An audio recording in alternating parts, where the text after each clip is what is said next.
ఎమ్మెల్యేగా ఉండడం నా పూర్వజన్మ సుకృతంగా భావిస్తా ఉన్నా. ఈరోజు నేను చెప్తా ఉన్నా, జగనన్న ఇప్పుడు ఈ సెకండ్ వద్దమ్మా నువ్వు పక్క నుండి ఎవరికైనా సపోర్ట్ చేయంటే కూడా నేను రెడీ.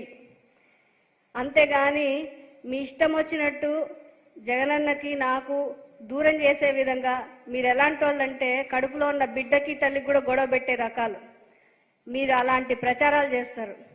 కానీ ఈరోజు మళ్ళీ చెప్తున్నా, ప్రజలందరినీ వేడుకుంటాను, ఆ లైవ్ నేను ఏదైతే ఇచ్చానో ఫస్ట్ నుంచి లాస్ట్ వరకు ఒక గంట ఉంది, మొత్తం చూడండి. ఎవరు ఏం వక్రీకరించారో మీకు అర్థమవుతా ఉంది. ఎప్పుడు చూసినా ఈ ఎల్లో మీడియా ఇష్టం వచ్చి నీ కట్ చేసి వేసేది. యూటర్న్ తీసుకుంది పద్మావతి. ఏం యూటర్న్ తీసుకున్నాను నేను? జగనన్న ఏమన్నా అంటే కదా యూటర్న్ తీసుకోవడానికి? నేను అనలేదు. అననప్పుడు యూటర్న్ ఏంటి? రైట్ టర్న్లోనే ఉన్నా నేను. ఎప్పుడు నేను రైట్ వేలోనే రైట్ పాత్లోనే ఉన్నాను.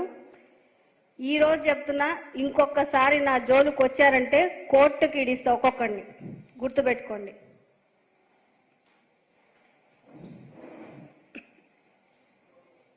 చెత్తబుడ్లేదు.